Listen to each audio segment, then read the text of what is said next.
Okay, welcome to today's class.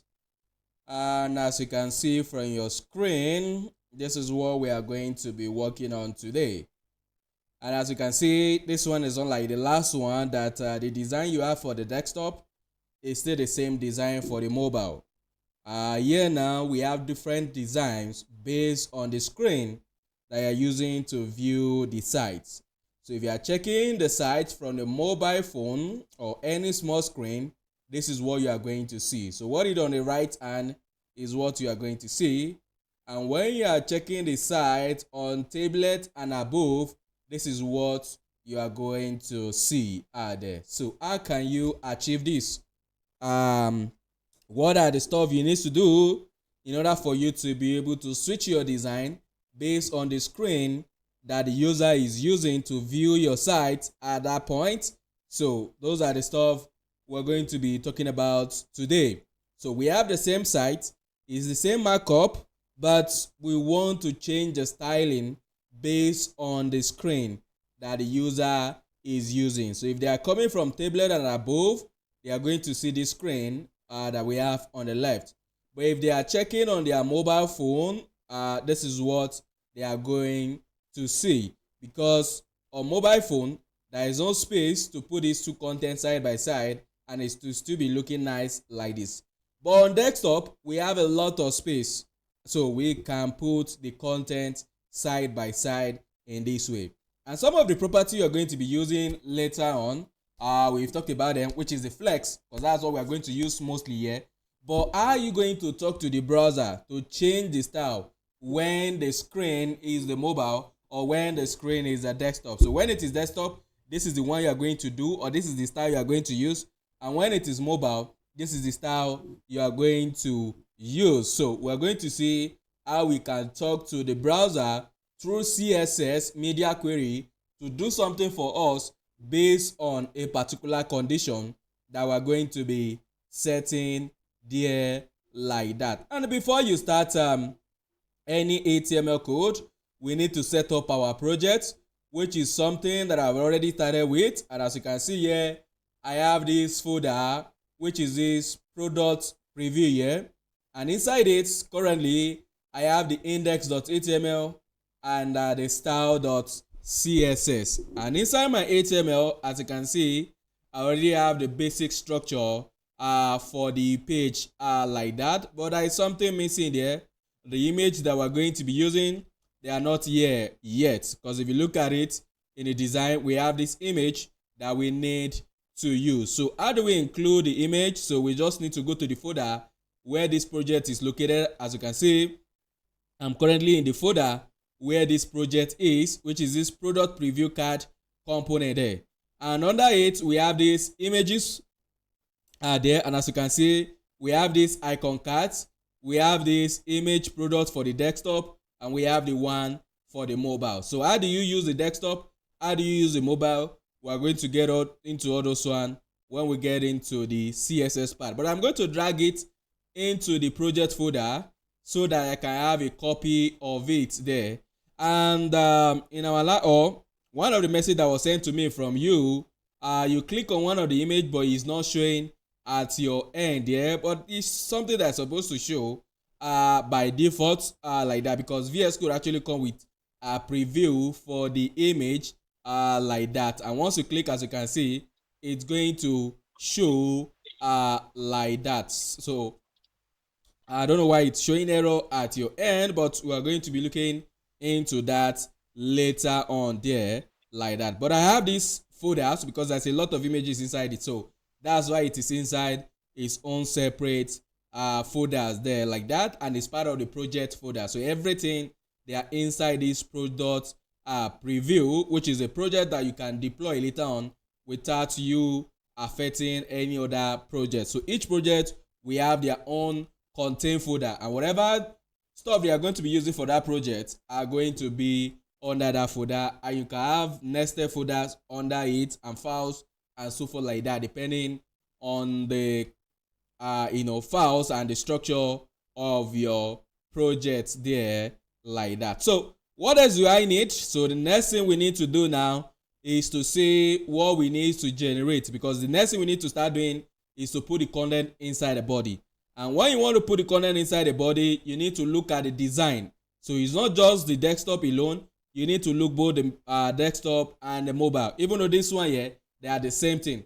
But when you get to some design later on, there's some item you are going to see on desktop that you are not going to see on mobile, or there's some item you are going to see on mobile that is not going to be on the desktop. So you need to look at everything and see how you need to put all these elements together so that you'll be able to apply your CSS later on. But yeah, we don't really have much to do because the design are the same. Like the content you have for the image here is still the same thing on the mobile, and the content you have for the text on the right on the desktop is still the same thing on the mobile. The difference is that instead of them to be placed side by side, they are now being placed on top of each other. So there is nothing that is being removed in the content. So the content on the mobile is still the same thing on the desktop, except that you see the way these texts are placed. So Gabriel is the one at the top, then every other thing follows. But here now, Gabriel and Essence, they're on one line. So all this thing, that's the reason why you need to check it and make sure that your text or the content are placed correctly where you need to place them. And when you want to do this design right now, we're going to focus on the desktop because it's still the same thing we're going to have on a mobile. The only thing we just tweak is the size of all these content and the placement of them there like that. So if you look at it, just like the way we normally do it right from the last class, yes, the first thing you need to do is to look at how you are going to lay out your elements on the page. So imagine this is our body. So this is going to be the body. This is the entire body. And inside the body, just like the way we have it last time, then we are going to have a container here. And inside that container, we are going to have two nested containers inside it too. So we are going to have the one that is holding the image, and we are going to have the one that is holding the content. So why do we need the container outside? The reason why we need the container outside is because on the mobile, so that we can be able to place them on top of each other using our grid system there, like using our flex, sorry. So with flex, we can place the content on top of each other, or we place them side by side. And that is why we need this outer container, so that we'll be able to change it later on by talking to it that it should move this image on top and move this content below it, so that we are going to have this mobile design later on there like that. And that's the reason why we need this container. And again too, we need that container so that everything is going to be limited to this particular size, and that the content will not be going outside of its container there like that. And on this left or this right side, and as you can see, we have the text at the top, we have the main title of the page, we have the paragraph. But here too, there's another thing going on here like that. So this one too, we can create a group here. So we can create a group here. And why do we need a group? Is because there are two things here and they are side by side. So we need a group there, and inside that group we are going to put this price, and again we are going to put this text like that. And after that, we are going to be having the button, and inside the button we are going to have the icon like that, and we are going to have the text that is going to be placed inside the button. So this is what you always do first before you start doing any coding stuff. You have to look at your content. How do I lay them out so that I'll be able to apply my CSS on this element later on, and they are going to be arranged properly there like that. So if I'm the one working on this, I don't need to be drawing this line. I will just be looking at it and I know what I need to do. But because this is a training, so that's what I'm drawing all this line, and this is what you're going to be doing in your head like that. But if you can't do it in your head yet, you can just be drawing line around it like this until you are perfect, so you to be able to check all this in without putting the line. So I don't need to put line. If I'm doing it, I will just look at it and I know, okay, this is a group, or this is normal element, and so forth like that. But this is what you always do in your head when you are working on the page. So we have this content now, so we need to translate all this line that we have here into something that is going to show on the browser there. As you can see here, this is the line. So this page now, we have the body, then from there we have the container that is inside, Then we have the one that is holding the image by the left, and we have the one that is holding the content on the right. And as you can see, different content that we are putting on the right there. So we need to make sure all this thing looks nice the way it's supposed to be, like that. So the next thing we need to do is to start with the container. We already have the body, so we don't need to do anything with that. So I'm going to be using main again, like that. So that's going to act as our container, which is this pink one that we have here. And inside it, we need to have other two containers, the one that is going to be holding the image and the one that is going to be holding the content on the right there. So yeah, I'm going to be using div, which I'm going to give it the class image container like this. So I'm calling it image container. Why? Because I'm going to have another div down here too. But how do I differentiate this first div from the other one? So I'll be able to target them from the CSS later on through the class. As you can see, I'm applying class here in order for me to be able to differentiate this div at the top from this one. So for this one, I'm going to give it a class content container like this. So you can call it anything you want, but you always see me naming all these classes or ID according to what they are doing at that place, so that when somebody or when I come back to this code later on, maybe like 6 months or so, based on the name here, I already know what this div is all about. Just reading the name of the class here, you already know what this div is going to do when you put the correct stuff there. That doesn't mean because you name it like this, it will start working like that. No. But based on the name here, anybody that will be reading the code, we know that it is image that we're going to be putting here, and it is the other content that we're going to be putting inside this div here. So we have the main div, which is the one that is going to hold the image and the content on the left there like that. And if you look at it, I'm not going to be putting anything inside this image right now, because the image that we want to display is going to be background. So since it's going to be background there like that, we don't need to put anything here, because it's going to be applied from CSS if you want to do it in that way. Another way of doing it is by putting the image here by using the image tag. So if you are doing it from the HTML, you are going to use image tag. But don't forget, there are two images. So we have the image for desktop and we have the image for mobile. So how do we show the two of them? You are going to see how I'm going to be doing it with the background image later on. But we can use this method too of this image. Instead of using background image, we can use image, but I prefer the background because we might want to put some other content inside this place later on. But for now, I will just leave it empty, so there won't be anything inside it. So this is where we're going to be working there like that, because this is where we have content to display. So we have this text at the top, we have this main title, we have the text, and we have this section, and we have all this section here. But where do we get all the text? Don't forget, any project you are working on, as long as it's coming from this design UI, all the necessary material that you need are already been provided for you. Your own is just to open the corresponding file, and you are going to get the necessary details, which is something I already opened here like that. As you can see, it's coming from that folder like that. So what I just need to do is to scroll down, and I'll be able to get all the necessary content that we need for the design. So the first one is this preview that I'm going to copy, and inside this place I'm going to be using span, or you can use paragraph to represent it there like that. But the text is not much, and it's just a simple stuff there. That's the reason why I'm going to be using span. It's another group on its own. And for this one that is here, I'm going to be using paragraph because the text is really long and it's like a paragraph there. So I'm going to be using P. But for this, by now you know what we need to use for that, which is going to be our H1. So, and inside this H1, what are we going to have inside it? We're going to be having this text inside the H1. So we just need to paste the content like this, and it's going to put it there. And after this one, what else do we need to put?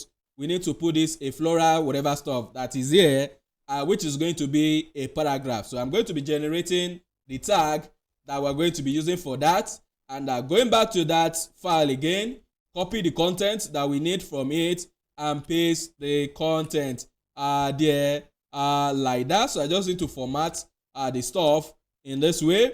And after this, what else do we need to do? We need to work on this next one. But don't forget, I told you that this next one now, that one is going to be a container on its own too.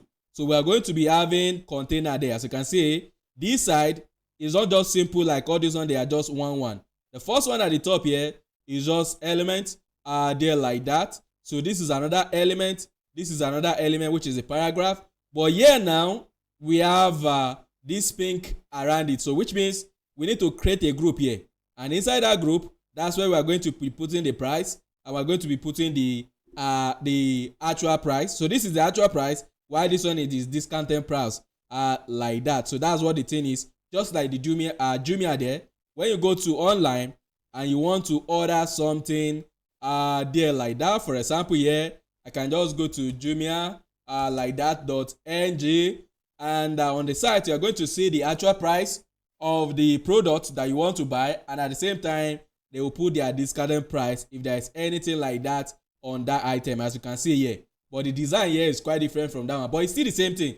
So it all depends on the design you are working on there like that. So if you look at the Jumia owner, as you can see, this is the name of the product, this is the discounted price, whereas this is the original stuff. But for our own design, it's not like that. So our own design, it's following another pattern, but it's still the same thing going on there. So you can see this is the discounted price, while this one is the actual price like that. So it all depends on the design, but you make sure that you do everything according to what your design is looking for there like that. So after this P, we need to create another group, and I'm going to be calling this one the price group, so that I can be able to target it in my CSS easily. Don't forget, this is one div here, this is another div here, this is another div here. So how do we talk to CSS that this is the div that we are targeting, not this one or not this one? That's the reason why I'm giving them classes like this, so that we'll be able to target the element based on class later on in the CSS. And as you can see the naming here, you can call it anything you want, but it's always good that you use a name that is describing what that group is all about, because this thing is going to be grouping prices together. That's why I'm calling in this price group. But nothing concerning the computer or your web page, whether you call it X, you call it Y, you call it Z, you call it ZXX, it doesn't care. When you want to target it later on, this is the name you are going to use. But this thing doesn't make sense. When you come back to your code later on, what is the meaning of this ZXXX? It doesn't make sense. So even though it will work, but to people that will be checking your code, that thing would not really give them more information until they start looking for what not lost in the code here. But using a correct name or using a descriptive name based on this name here now, you already know what is going on with this div. Even if I don't open what is here like that, or if I close this one, based on the name here, whatever person that is going, anybody that is going to be reading this code already know the type of the content that is going to be inside this place. The same thing here too, like that. You see that it's going to explain what is going on there like that. But that doesn't mean what you put here is just going to follow that stuff. It's just a way of describing what's all about this particular group there. So inside this group, I'll be using H3 to represent the price, because as you can see, it's one of the major things on that page. So I'm going to be using H3 like that. And again, I'm not going to be using dollar. I'm going to be using naira. But don't forget, we talked about entity symbol in one of our classes that you can use to generate different type of symbol in your code like that. And I told you we have entity name and we have entity number. For example, here now, this is our entity name here, because you can mention the name of this icon by just typing the code, starting with this ampersand symbol, followed by the name, and followed by the semicolon. And this thing is going to generate the corresponding code or the corresponding symbol there on the page once this thing gets to the browser. So let me stop the server and let me run this thing once again. And this thing is going to open on the browser. And as you can see here, I have the symbol for the copyright like that. So I'm generating that symbol through the name of it. But not all the icon that you want to generate, we have this name attached to them. And one of them is Naira. There is no name. You can't just say Naira here like that. So you can see it's not even showing anything.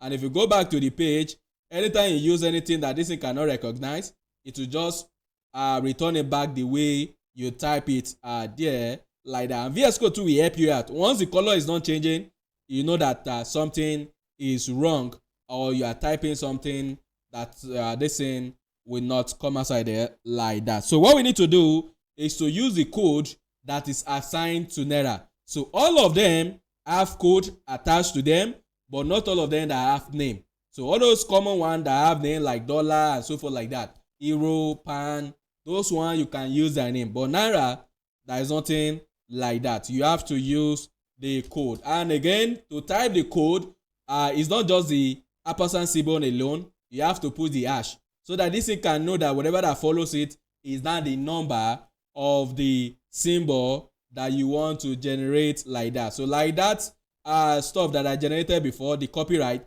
this is the number assigned to it like that. So going back to the page like this, and as you can see, I'm getting the same thing. So you can generate that copyright symbol through its number or through its name.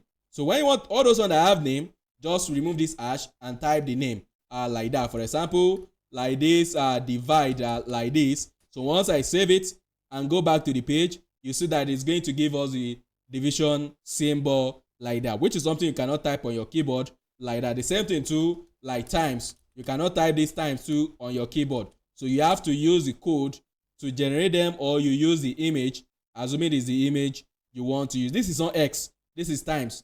The difference between X and times. So on your keyboard it is X. So but this is what you need like that. But the Naira that we actually need is going to come from the number, which is 5878, I think. If I still remember the number for Naira there like that. And once this thing, as you can see, it's not giving it because that's not this thing. I think it's 53 if I have not forgotten the stuff. But you can get all this in online there like that. We just need to go online and just put it like this, Naira entity or HTML code like that. And once you type it, it's going to bring it outside. You can copy it, but I don't need to copy the stuff. Is the code that I want so that it can generate it for me like that. So where do you get the code number? So I'm looking for it. So Naira, as you can see, it is 8358. So this is the code here, 8358, which is coming out here. So to generate it, this is the code you are going to be using. Or if you don't want to use code, just copy the text directly like this. But I don't like to copy it like this. I always love to use the entity symbol like that. But in case the way you want to use it, you cannot type the code, just go online, look for the stuff, and you just copy it and paste. It will still give you the same thing. But yeah, I'm going to be using the stuff, which is going to be 8358 like that. So going back to the page and going back to our website, and as you can see now, we have this stuff showing for us like that. So what we just need to put there is the number beside the Naira. So I'll go back to the page. So beside it here, I will just put maybe 2,500 like that. And as you can see from the number too, this thing is having decimal point. But if we're in Nigeria, we don't really pay in decimal point. So we don't really deem what in kobo. So who is using kobo again? This is. So I'm going to be leaving it like that. And apart from this, I'm going to have the span here. And what is this span going to be? The span is going to be the actual price. So don't forget, the first one is the discounted price, while the second one is going to be the actual price. So here too, I'm going to be using the same thing, A3. So this thing that is open here, let me close it. I mistakenly clicked something I did not supposed to click, or click on the app that I did not supposed to open. Android Studio, we don't need it here. Let me close this, another editor, but this one is meant for mobile application. So this one can use, just like VS Code, can use this one to develop application for Android. So where are you? Let me quickly close this in. All right, so that one has been removed. So we have the A358 again, semicolon, very important. So by default, the item is 3,700 like that, but now we are selling it for 2,500 like that. So going back to the page, we should have the two prices, but right now it looks as if they are not side by side. By the time we get to the CSS, everything is going to come outside. Right now, what you are doing is the layout, so you don't need to care about whether this thing are aligned properly or not. That's not what you are after right now. When you are dealing with HTML, what you are after is the structure, not that the elements are being placed correctly. That's the job of the CSS later on there, like that. And what else do we need to add now? So the last thing we need to add here is this our button. And by now, you know the element that you need to use to generate button, which is supposed to be outside of this price group because it's not part of that group. So here we need to have the button tag, and inside our button here, we need to have the icon, which is something that has been given to us already, like that. So it has been given to us, as you can see, this icon card. So what we just need to do is to include it through the image. So we are going to use the image. Then where is this thing coming from? It's coming from this folder images, and from there we are going to see this icon card.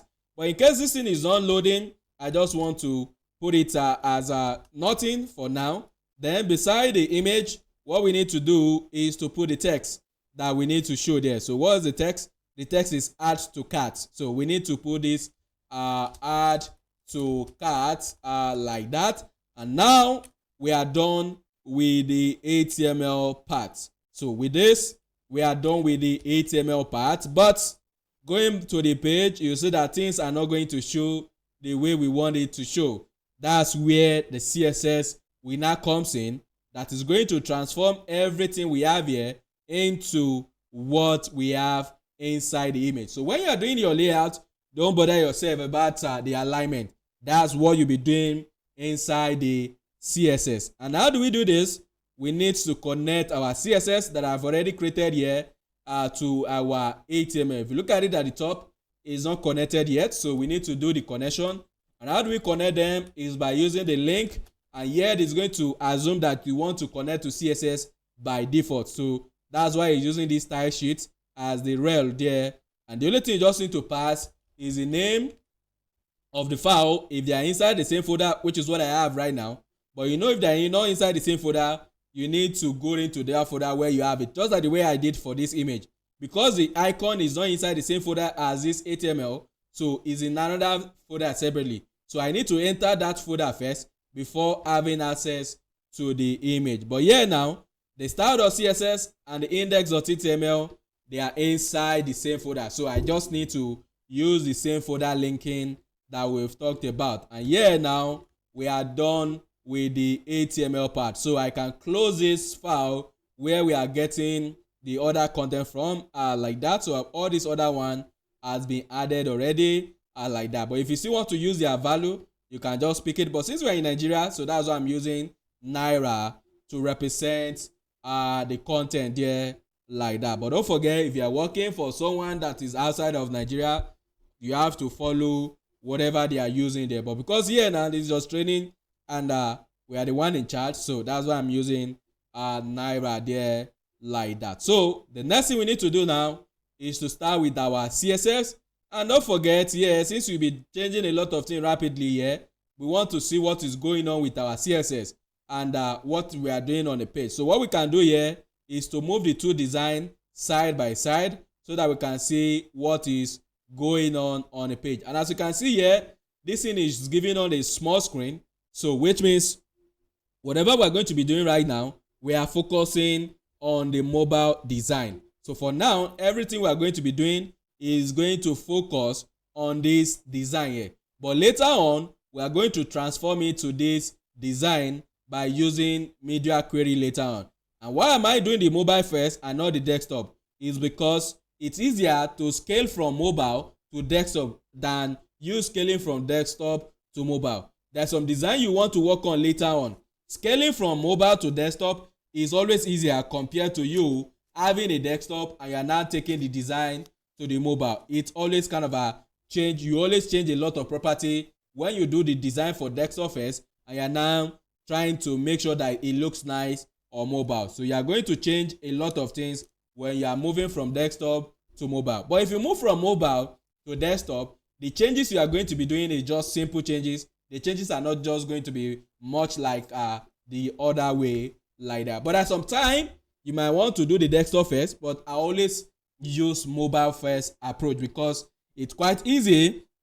And again too, 90% of people these days, they browse your site from the mobile. So which means a lot of people these days don't use desktop, they use mobile to check, because everybody has phone these days, smartphone. So and when you want to check anything, you just go through your browser on the phone. So which means you need to make sure that this thing looks really nice on mobile, not that you lose customer because your design is not looking the same way you have it on desktop, because you did not pay attention to the design on the mobile. So yeah, whatever we are going to be doing here, we are going to assume that it is mobile by default. And don't forget, just because I mentioned mobile doesn't mean it will just apply to the mobile only.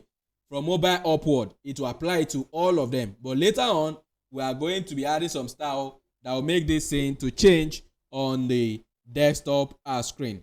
And what are the stuff that we need to do first? Just like the way we talked about it last class, we need to do some basic resets on our page. And how do you do that reset? You need to select everything on the page by using universal selector. So we need to turn off the padding by setting it to 0. We need to turn off the margin the browser is using by default by turning it to 0. And again too, we need to change our box sizing from the content box that is here like that to border box. This is what is there by default, but that thing will be doing some calculation you don't want. So here we need to change it to border box like this. So the other thing I always advise to use is the font family. And if you look at the design we want to work on right now, as you can see, this one is using 2 font family, as you can see here. So this font here is what is going to be used for the title. As you can see that the text here is not the same thing as the other text. The font are not the same. So for the title, it will be using this font, and for every other text is using this font. But how do we get this font? How do we get this font on our page? How do we get this font? As you can see, the links to get the font has been given to us. So what we just need to do is to click on the link. And how do you click on the link? You just hold down your control and you click on that link, and you see that this thing is going to open it for you in the browser automatically. So VS Code is going to open it for you. And what is Google Fonts? This is a free font that you can use for your design. As you can see now, it has already loaded this monster right here. But how do we connect these fonts to our design or to our page or to our website? So in order for you to connect this thing into your site, you need to talk to your page that come to this place, connect to this font, and anywhere I mention this particular font family, this is the font I want you to use. So you can do this thing locally if you have the font already in your project. But right now we don't have the font in our project, so we need to connect to it on this Google font. And how do we connect to it already? So if you look at it here, you see that this thing is telling me I already have 2 fonts selected already. So I'm going to click on it and remove what is there before. As you can see, I already have it because I've used it for another class there like that. But I'm going to remove all of them because this is not how it's going to be by default like that. So once you come to this page, you're not going to see anything like 2 items selected already and like that. So what do you get it to be part of the font you want to use here? So you need to click on this get font. And once you click on the get font, as you can see now, it has been added to the list of fonts that we're going to be using in our project there later on. Right now it's not part of the project. As you can see, we need to get the code that is going to connect this font to our project that we want to work on. And if you want to download it and use it on your system, you can download the stuff, but I don't need to download it. We just need to get the code that is going to connect this Google font, this monster right now, to our project. And anywhere we're using the font family,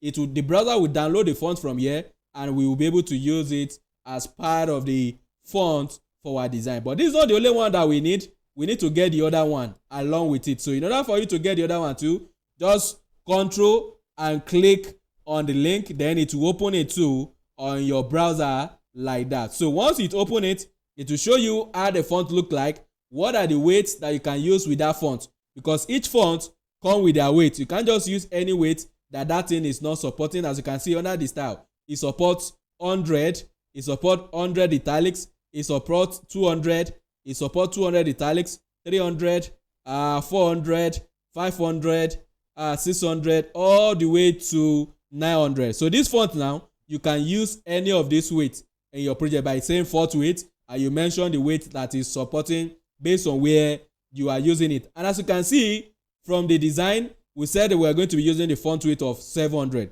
So that's the only thing we're using from here. But for Montserrat here, we're going to be using the 500 and we're still going to be using the 700 like that. So how do we get the font again? You click on get font, and as you can see, it has been added. We now have two. So we have the Montserrat and we have this font being added. So how do we get the two of them in our project? So we need to get the code that we can include in our HTML or in your CSS file, depending on which method you want to use. So once you click on this get embedded code, it's going to take us to a page. As you can see, you can use it on the web, which is what we need. You can use it on Android, on iOS, or this one is mobile development. So but the one we are dealing with is the web development. So what we just need to do is to use this method or to use the CSS method. You can use any one of them. So when you use this method, the code that you have here, which you can copy here, you are going to paste it inside the head of your HTML, or you can use the second method. As you can see, you need to put it in your CSS file. So this one is when you want to do it in your CSS file. This one is when you want to do it with your HTML file. So I'm going to be going with this first method. So I will click on copy so that it will copy that code, or you can highlight everything and you copy it by using your Ctrl+C. But I will click on this to copy it for me. So what we need to do now is to go back into our HTML.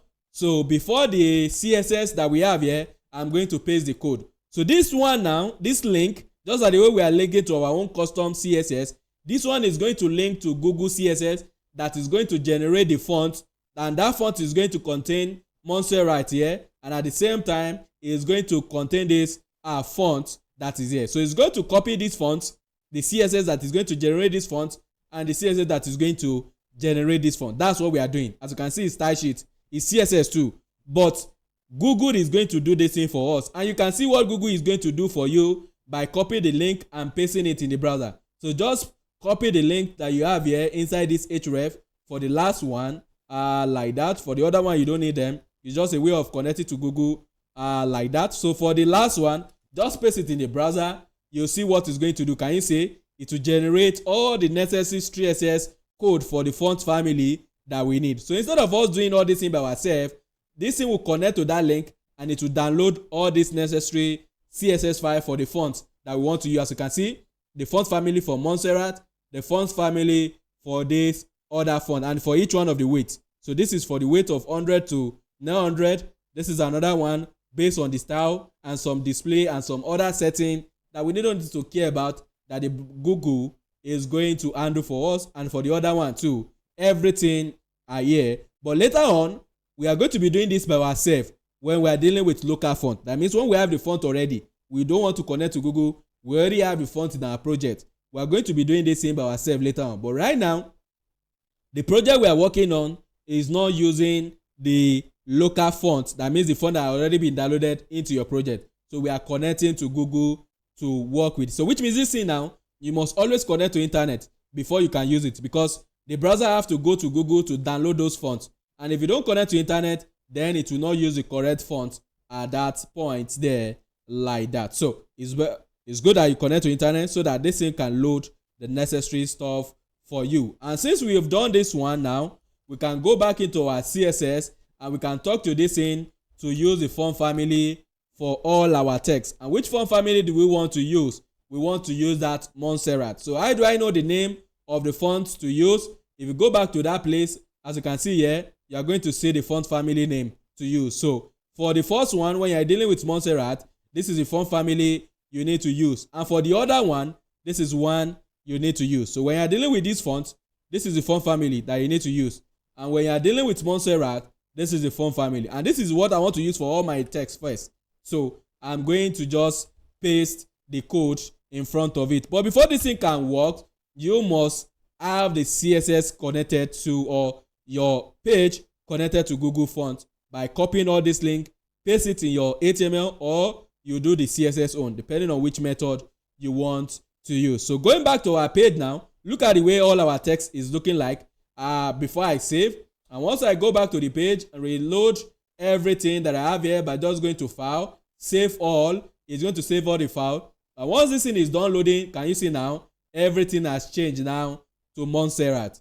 The font that is there before, so it has already go to Google, download the font, and now we have Montserrat. So look at the way the G is looking like. You can see here that it's using Montserrat like that. But if assuming we do not have all this link here, so if you don't have all this link here, for example, maybe I comment this the font out like that, and I just comment it out. Once it load, you see, can you see the G now? See that the G is different because we are not connecting to Google, or maybe your internet is not going. If you cannot download the font, you see that whatever you mention here, it will not use it. It will go back to the fallback, and that's the reason why the fallback is here. So it will go back to the fallback that is part of this family where this one is coming from. But now if I activate this thing back, since it's in the link, it will go to this link, download the font, and it's going to apply the font on all the text because I put it inside this asterisk because it's universal. It will apply to all of them. But don't forget, later on we are going to change the font family of this one to what this thing is expecting from us, which is that second font like that. But before we get there, we need to do some other setting like that. And what's the other setting we need to do? There's another thing I want to introduce to you here, which is known as CSS variables. And what is CSS variables? So these CSS variable are custom property, or these are name that you can use to represent a value. So all this value you are using here, or the value you are going to be using later on, some of them you are going to be reusing them a lot. For example, now look at this design. If you look at it, the color that is being used on this side is still the same color that is being used here. And when you go to some design later on that is really bigger than this, you see that a lot of your colors or a lot of some things that you are using, or a lot of value you are using, is being reused in different places. And those value now, you don't want to be typing them again and again and again where you need it. So that later on when you want to make changes, you don't want to start scrolling from one place to another to make the changes. You just want to do the changes in one place. And that's where this variable comes in. So you can use variable. So we can use variable to represent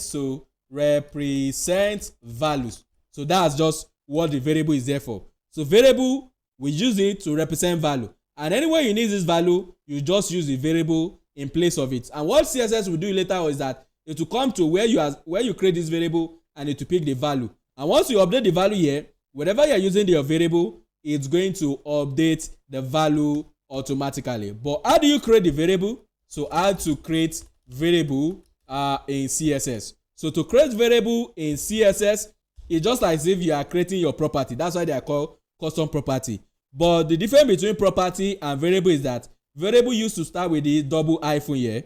So it's going to start with this double hyphen like this, then followed by the variable name. And please, there is no space. You cannot use illegal character here. So anywhere that is supposed to be space, as you can see, I use this hyphen, or you can use underscore like that. But you can't be using illegal. Can you see? It will not allow you. You can't use any other illegal symbol like that. So what you have to use is underscore, or you use the hyphen like that, or you even close the space. But I always love to separate word with this hyphen like this. So this is how you are going to be creating variable. You start with the stuff like this.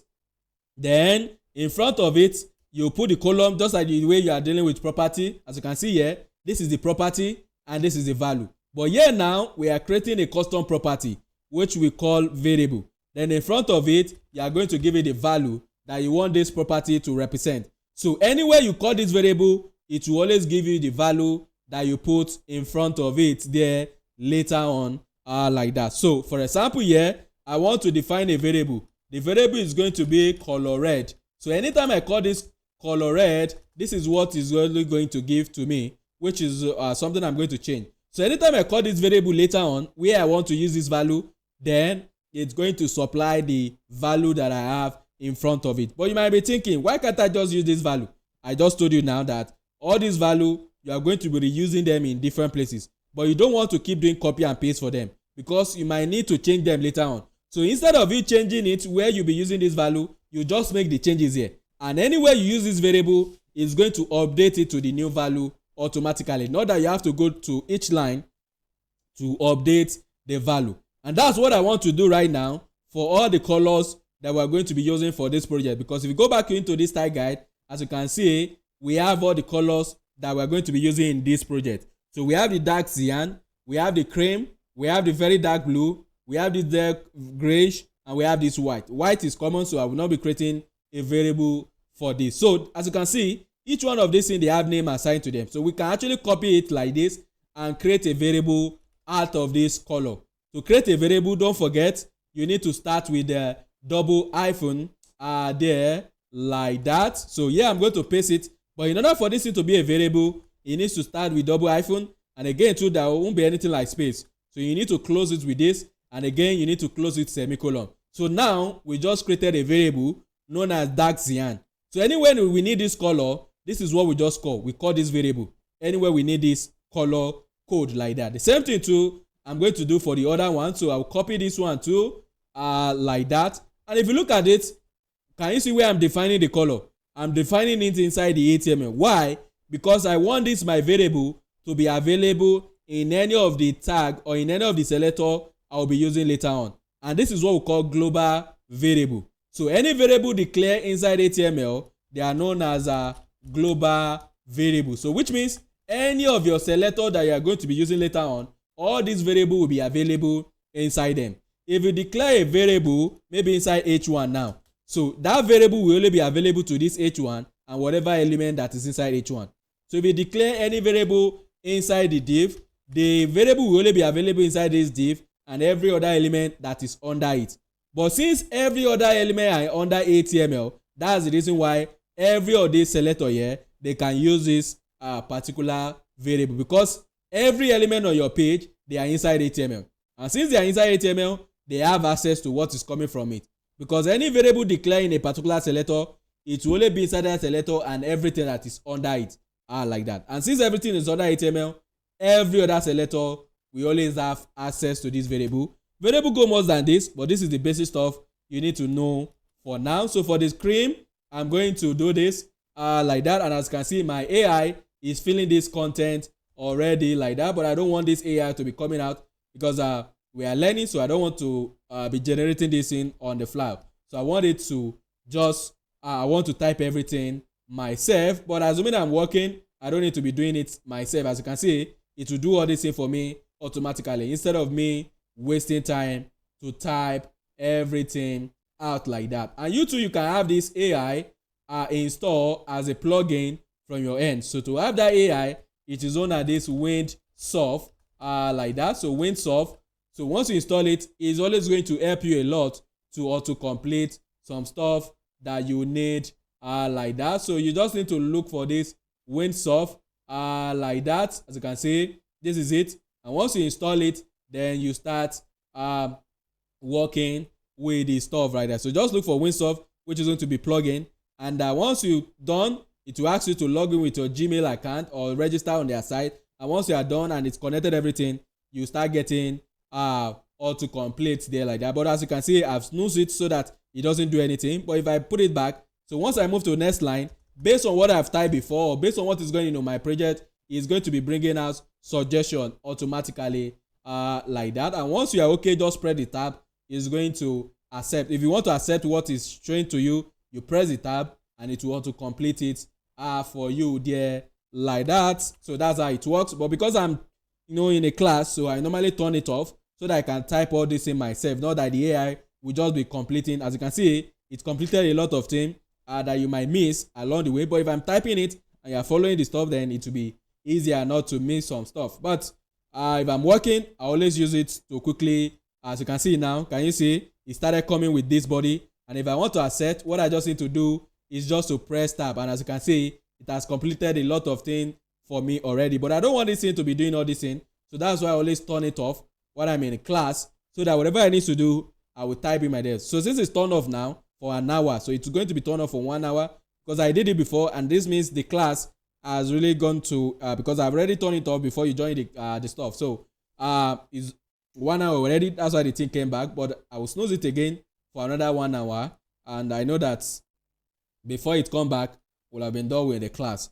So the next thing we need to do is to target the body that we have on the page. And just like what I mentioned the last class, I told you that you should always set the weight to 100% like that, because you don't want the body to go more than that. Again, the max weight is always going to be 100% like that, or you can just set the weight to 100%. It's okay, and it's going to work like that. Please don't slow down the system or why it is working. So let me just type it myself, since this thing did not want to auto complete the stuff. So the other thing we need to do is overflow X. Don't forget, not just overflow X, because you don't want anything to go on the X in case some content are trying to go outside of the body. Again, another setting that I told you that you should always use is mean height to be 100 VH. So which means the height of the body, no matter the content that is here, is always going to be 100% of the screen that you are currently working on. And if you look at the design that we are using right now, there is a background there that we need to put, which is this screaming background there, like that. So, and as you can see, we've already created the variable to represent that color. But how do we use it here now? You know, when it is normal color, what you just need to do is to type the background color, and you put whatever the color code that you want. But now we've already created it as a variable. So how do you use your variable in place of the value? So to use variable, you are going to type the var like this. And inside the var, as you can see, VS Code is bringing out your suggestion already. You just need to type the name of the variable you are looking for. So what this thing is saying here is that look for a variable that is defined somewhere in the parent of this or inside this body. So look for this variable. Then if you find the variable, the value that is here, that's what you are going to use on this line. So when you are using variable, or when you declare a variable and you want to use it, you have to put it inside this file. So it's this file that will now locate the value and it will use it on this line. And once I save it now, you'll see that this thing will now change the background to what we want there, like that. So let me reduce this thing so that it can be in this way. Let's quickly do a lot of things because time is going. Maybe in the next slide, that's when we're going to be talking about media query. But let me continue because we need to finish the mobile one. Yeah, now what do we need to do? So we need to display it as flex. This one is not needed for every site because we only have one content inside it, and we need to put it on the center. So we need to use padding first so that we have enough space around it, just like the way we did last time. So again, we're going to display it as a flex. So DF is a shortcut to display flex like that.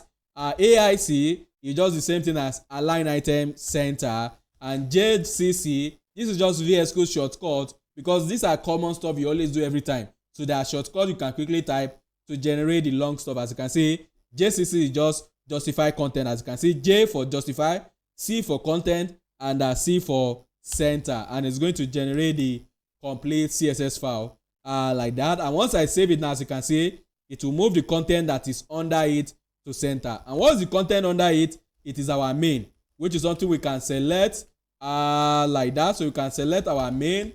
So we can give it background color, which is going to be that white like that. So, and again too, we've set up the variable for that one too, which is not needed, but we've already set up the variable, so we can use it too. How do you use the variable? In VS Code, it's quite easy. You don't even need to type this var. Once it's a variable, just type the double hyphen like this. As you can see, it will bring out the suggestion. Just click on the one you want to use and it will complete it for you like that. So VS Code is really smart and is here to help you out. It knows about the variable and you can control click it to go to where that variable is coming from like that. So any variable you want to know what is there, just control click on it. It will take you to where that variable is defined so that you can see the value that is using like that. And once this thing is saved, you see that we have this the white stuff at the back of it like that. So what do we need to do? Just like the way we did it last time like that. So if I expand this in, as you can see, it's just expanding anyhow, but I'm going to leave it for like that for now. We'll come back to it later on. What we need to do here is to display it as flex like that, because we want to place what is inside it on top of each other. Don't forget, inside it here, we're dealing with mobile right now. So this is a white box that I just created right now. And as you can see, we need to put border radius there. But for now, we need to put this image at the top and we need to put this content down. And how do we do that? We need to display as flex. And you know that by default, it's going to be placing them side by side. But I did not even see the image. Why? Because we've not really applied any image here like that. So what we need to do is to select the container that is holding the image, which is going to be this image container. Don't forget, I gave them these classes there. And again, we have the content container like this. So these are the two containers that we need to have there. And I'm going to give this one background color of red so that you can see what is going on there first. This is not the color that is going to be there, but in order for you to see, as you can see, this is the content side. And again, I'm going to give this one background color, but it's going to be image later on, but it's going to be background color of blue. And once I save, you see that we are not seeing any blue color. Why are we not seeing blue color? Is because the element is empty. Look at it. Nothing is inside the element. Assuming I put something there now, you see that the blue color is going to come outside. Can you see? So by default, any of your container, they are taking the weight of their content. So if the content is really wide and is really big, you see that the width of the content is going to be wider too, depending on the content. So it's depending on the content that is inside it. But we did not have anything there.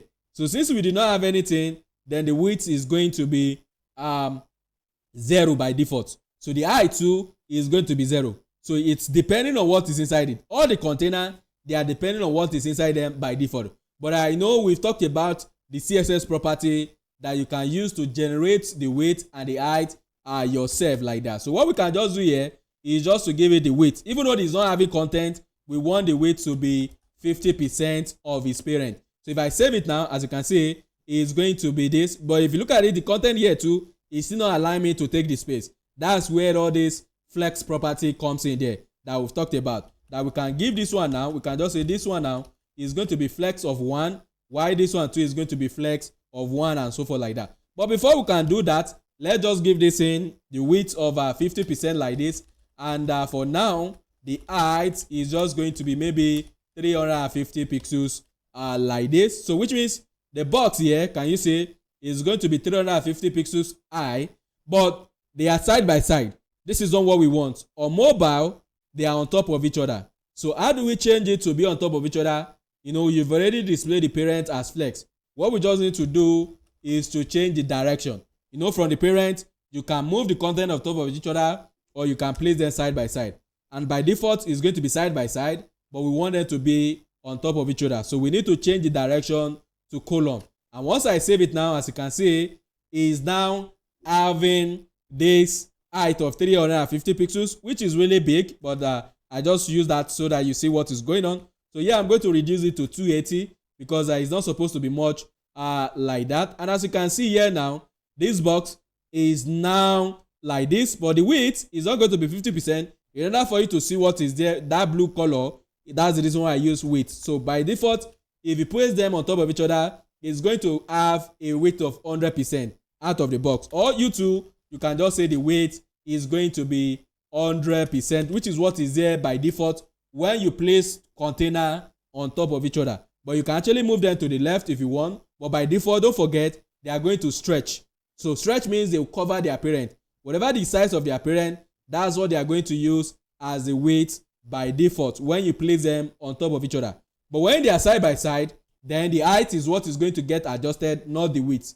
When they are on top of each other, the width will get adjusted, not the height. And that's the reason why you see I'm putting the custom height here. But the width, I don't need to specify it because it will adjust automatically when they are on top of each other.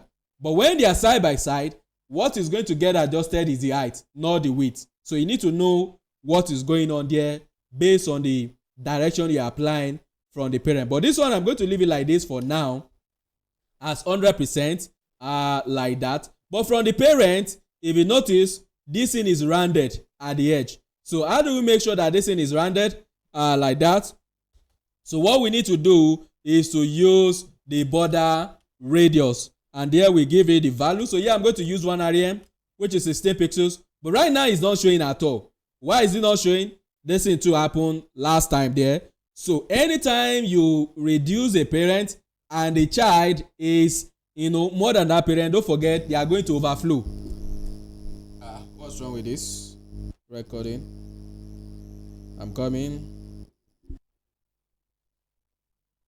All right, so when you have a parent and you have a child, if the size of the parent is less than the child, don't forget the child is going to go outside of that parent, and that's what is happening here. All the child, they are going outside. So because we've already applied the radius here, so what can we do to make sure that all the child are not going outside? What we can do here is to use our overflow. You know, when you use overflow, it means it's going to apply on the X and Y. And when we use hidden, so here now you see that everything has cut out. So before, the parent is actually like this, but because the child is going outside of it, that's why we cannot see it. And since we cannot see it, we need to talk to the parent that we don't want anything to go outside of it. So whatever all the curve that we apply there, make sure that the child is not going outside of that curve there like that. And this one here, this container that we have, we don't want to use this background image. What we actually need is a background. We don't want to use background color. What we need is background image. And how do you apply background image? Don't forget, you need to use URL, and inside this place you need to supply the image that you want to use. And don't forget, I said we are dealing with mobile right now, so we are going to connect to the mobile image like that. So once I save, as you can see now, the image is going to come outside. But you know there's some setting that you need to do when you are dealing with image. One of it is background repeat. Anytime you are dealing with image, make sure that your image is not repeat when you are dealing with background image. So background repeat, no repeat. Another thing we want to do is the background size. So we want the size to cover the box. So whatever the size of the box, we want this image to always cover. We don't care whether that image is big or not, like that. And again, to this box is really wide. I don't really like it like this. What we can do with this one now, what we can do is to do the weight of this box to be 90%, like that. So instead of it to be 100% of its parent, we are going to say that it should be 90%. And as you can see here, it's going to maintain the weight that we want, like that. And if I expand this in, it's not looking nice. We'll come back into the desktop later on, but I'm going to open the dev tools so that we can see this in on a real device. So this is how it's going to look like when you're on this screen size, this 375 like that. So if I go to this for whatever stuff, this is how it's going to look like on this screen. And again, you can emulate different phone screen. So Pixel 7, this is how it's going to look like on Pixel 7. This is how it's going to look like on iPhone 12 Pro when they are checking in. And this is how it's going to look like on iPhone XR. So you can check how it's going to look like on some of these predefined phone screen like that. So this is how it's going to look like on this Samsung. But I always love to use this responsive design because it's easier to switch here to some of these common screen size like that. This is what the design is. This is what this thing is designed for, like that. And I think this 90% is really small or like that. So I'm going to use 95% so that it cover more a bit of the space like that. So I'm going to move this into this side so that we can be able to put our code by this side and we'll be able to do other thing. So this one that I give the background of red is not going to have background of red at all. It's because it's supposed to be white. But in order for you to see what is going on before, that's why I just put the stuff there like that. And as you can see, the image is done, but we need to work on this content side. So inside the content, as you can see that it's jam-packed to the edge. And again, too, if you notice here, I did not give the padding to the main. Again, I did not give padding to the image. This is where I want to apply padding. And why did I want to do here is because if you look at the design here, if you look at the design, you see that the image, there is no breathing space at all around the box. The only place you can see space is inside this content area. There is no space with this image. This is where you can see space. But if you are assuming you have done it now from the main, you see that this thing will not work according to what we want. So if I put around that 1 rem here, you see that it's not applying to that image, just like the way we did it last time. So whatever property you be using, it all depends on the design that you are working on. So if you look at it now, this thing is not making sense here because now it's not applying the padding around everything, including the image. But we don't need the padding around the image. That's the reason why we don't need the padding here. So we need to apply it on the container that actually need it, not the one that doesn't need the stuff. So we need to apply it in the content. And once you apply it here now, you see that it's only this side that is going to be having that space. The one at the top will not have it because we did not apply any spacing to this image container. But assuming that one too is having it, you can do it too if you want. If you apply it here too, you see that it will apply it to that container. But because we use this thing as background, you will not even see it at all. Because this is background image, not image that is inside that container. But if I put any other content there, for example, if I just put some text, that's where you started seeing the stuff having this like that. Can you see? So the text is down there like that, and that padding has been put into the stuff. And that is why I'm using the background image, not image here. As me use image now, you are going to see the padding there. But because you use that background image, then you are not going to see the padding because it's covering the entire background. It doesn't care about the padding that you are using, but we don't need the padding here because we are not even putting anything there, and the image is supposed to cover up the entire box that we have there. And what else do we need to do here? The simple stuff here that we need to do. So we need to display this box as flex. Why? So that we can put a gap in between all this content. But now if I do it and save, you see that it's now putting them side by side, which is not what we want. So you need to change the direction. So flex direction, which normally I use FXDC like this. So this is a shortcut to create this flex direction of column like that. The more you do all this thing, the more you are going to get used into all the shortcuts. And as you can see, they are back on top of each other. But you might be thinking, why do we need this thing? Because that's the way it is before. But if you look at it now, can you see the button?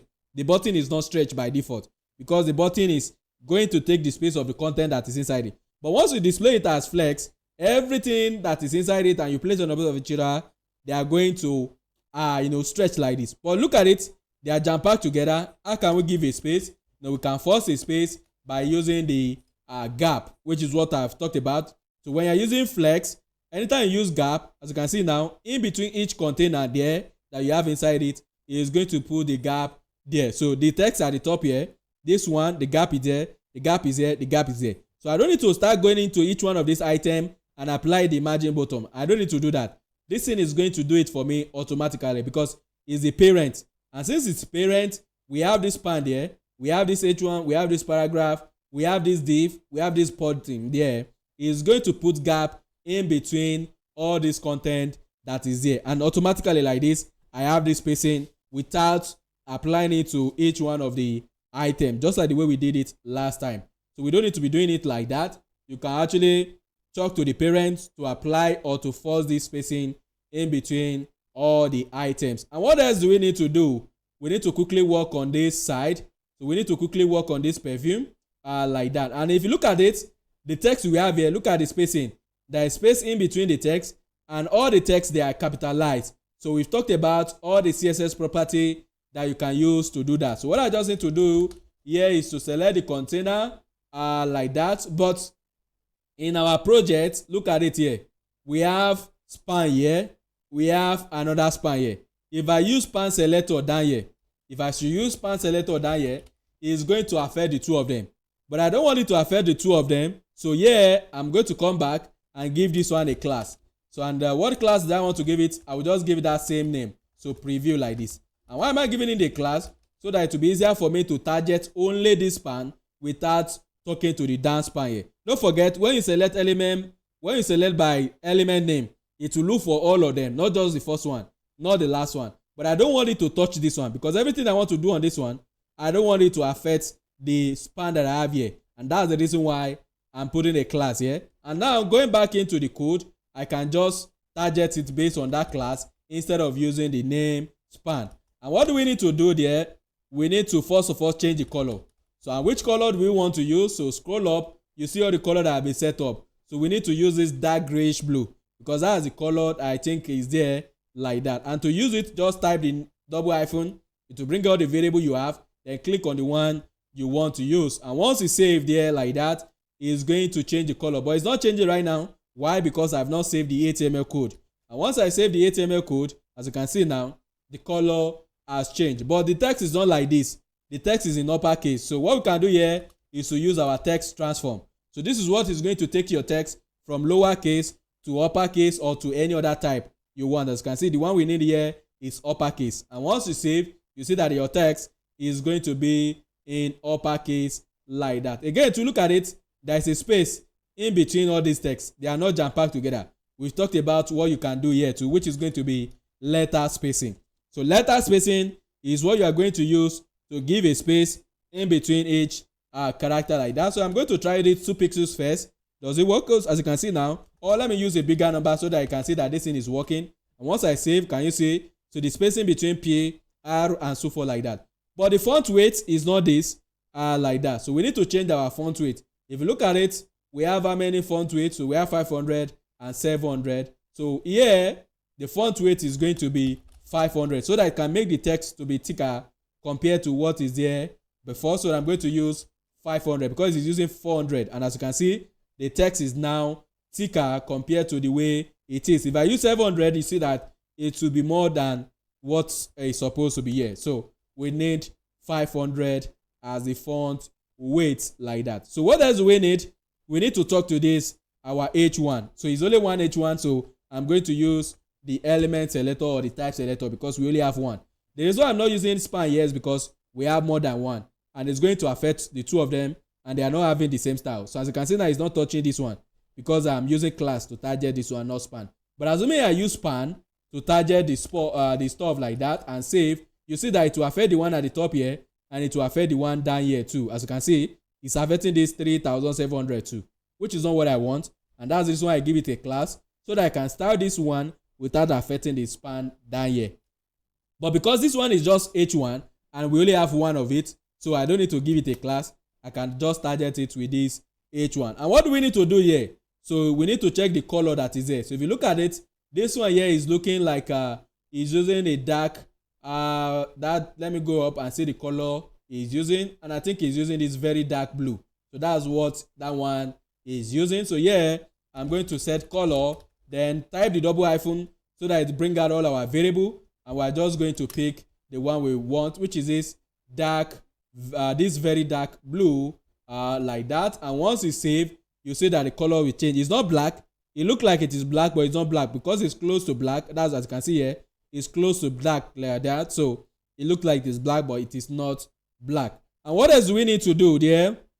Like that. So the other thing we need to do is to change the font family, because the font family, as you can see, the G of this one is not the same thing as what is showing here, because at the top here we already sent the font family to be Montserrat for all the text, but this particular H1, its own font family is different. So yeah, instead of all using the one at the top, we can override the setting at the top. Any setting you apply on the element, it will override whatever that you set before in the global setting, and that's why the global setting is always at the top. So this is what it's going to do, but that doesn't mean you cannot change them later on in your code like that. As you can see here that we turn off the padding, we set everything into 0, but down here in the body we change it to something else. So inside each one of them, if you don't specify it, it will be using the one that is coming from the global setting, but if you specify the stuff, it will replace it with the new one that you want to use. And which one do we want to use? So let's go back into the font. If don't forget, this is the code we need for Montserrat, and for the other one, this is the code we need here. So we just need to copy that line and we set it our font family. And once it's saved and we'll go back to the page, you see that it will now load the font. Can you see now? The font has changed, but it's not changing any other text. The other text is still using Montserrat, but this particular H1 has changed to the font family that we pass into it like that. As you can see, there is a fallback. In case this thing is not loading, it's going to fall back into this one, or when it's loading there, because if I reload the page, there's stuff in it. Can you see there is a switch in that font, because you need to go online and download the font before applying the stuff, and it's depending on the network of the user like that. So while the thing is still loading, or while it's still downloading this font, it's going to be using this one, but once it's back, it will switch back into the font it needs to use like that. And I don't think I need to do anything again for that, so I'm going to be selecting the PA. I will not be doing too much here or talking much, because every other thing remains the same like that. So this one now, the color is going to be this that very whatever stuff. So it's going to be this very grayish blue, which is going to be this text. And as you can see now, this text has changed into this one. And again too, I think that one too is having a font weight of 500. So that one too is using font weight of 500 because it's kind of a thicker a little bit. And if you want a space in between each line, we've talked about that one, which is line height. So this one is going to give a space in between each line. So if you give it 1, it will use the same font size or the font size as the spacing. As you can see, the spacing is that close. But if I use 2, it will multiply 2 by the font size of whatever that text is, and that is what it's going to use as the spacing. Can you see now? In Flora interpretation, this text, there is now more gap in between there, but I'm going to use 1.5 instead of that 2. So it's just going to be 1.5 spacing, so that we can have this kind of a spacing in between our text. Or let me try 1.7. So it will multiply 1.7 with the font size of this P, which is 16 pixels. So what it will do is 16 times 1.7, and whatever value you have, that's what it's going to use as the line height of each one of the line there. So what's going to be the spacing?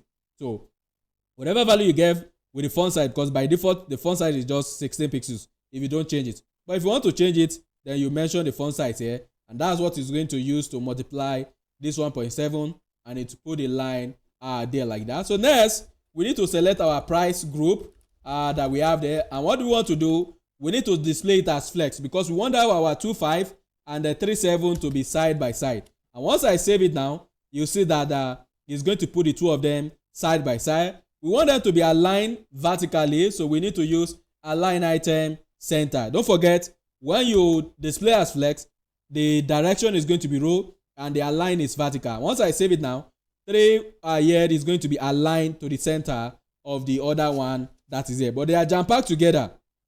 They are kind of close, but we need to have this gap in between them. So you can specify the gap. For example, I can use 2 rem here, which is 32 pixels, and that's what is the gap is going to use me to them. But this thing is too much, so I will reduce it to 1 rem like that. And inside this stuff, we have inside this pricing, we have H3 there, so which I can just quickly target like this. So inside the H3, I need to change the font size of this thing because the text needs to be bigger. And again too, the font is using is that font, which is the one that this one too is using, that font. So I'm going to change the font size.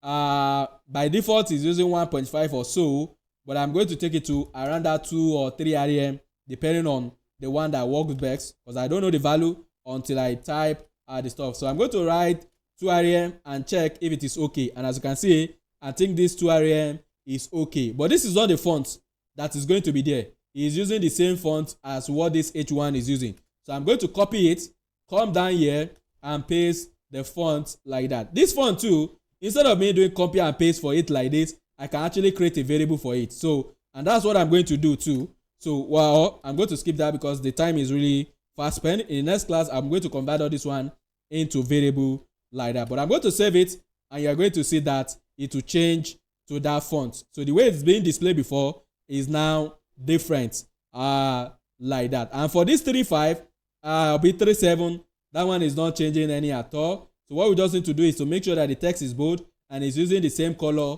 as this our p tag like that. So I will just copy the color here like that. So, and how do we target that span? It's easier. So we need to look at the pricing group, the span that is here. So we know that it's only one span that is here, so it's going to affect that span. It will not touch any other thing on the page. Again, if you look at it, almost all the text on the page, they are having font weight of 500.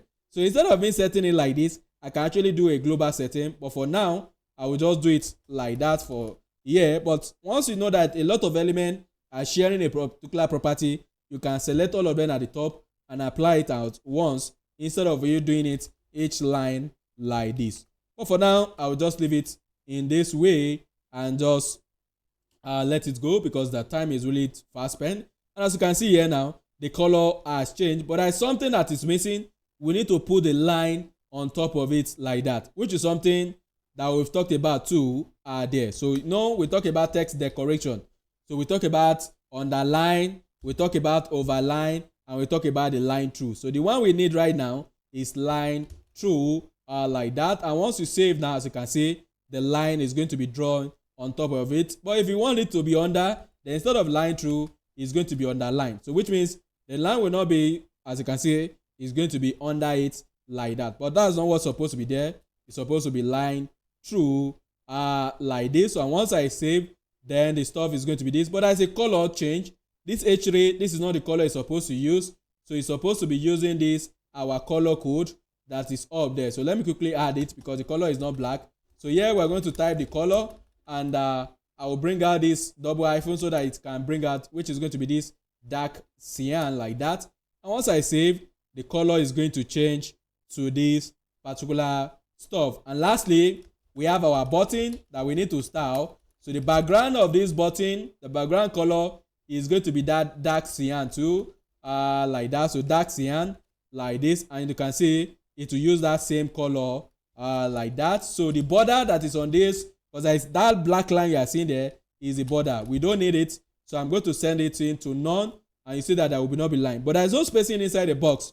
So what do we need to do? We need to apply padding. So on top and bottom, I want 0.5 rem like this. Left and right, I want 1 rem like this. And as you can see, it's going to create this space, but I think this one is really small. Let me use 0.75, and it's going to create more on the height like that.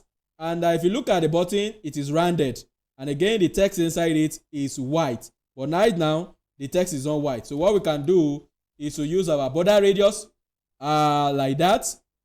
Border radius is going to be 1 rem, so that it gives us a round edge around the button like this, but I think it's really much, so I'm going to use 0.75 like this, because the thing is not that rounded in that way. So, and as you can see, I have this, but let me even increase the height of this box. So I'm going to use 1 rem for the height too, and since the value are the same, so since the value of the left, top, right and everything are the same, so I don't need to type it twice. If the value is different, that's why you type it twice, but since the value is the same, so I will just leave it like that. Again, the font size, because the text inside it is really small, so I'm going to be using 1.25 like that, which is I think 18 pixels or so, or 20 pixels like this. And once you save, as you can see, the button is really big, but it's too big, so 1.125. I love this 18 pixels, and I think this one is okay, but there's no spacing between this icon and the text. So what can we do? We just need to display it as flex.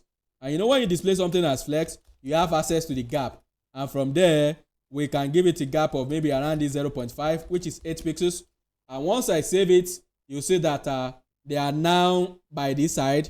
But how do we move it to center? You know, it's simple. We just need to align it to center, so which means vertically the contents are going to be center, because the direction is row, but you know it's vertical, so it's not the horizontal. So if you want the horizontal one too, you need to justify the content to center. And now is going to put the two of them back to the center, and that gap is there, but the color is missing, so we need to put the color white, which is our variable that have been set up. And once this thing is saved, you are going to say that we now have the white, and now we have the design for the mobile. So we have the design for the mobile. This one too, the font weight, so let me change it.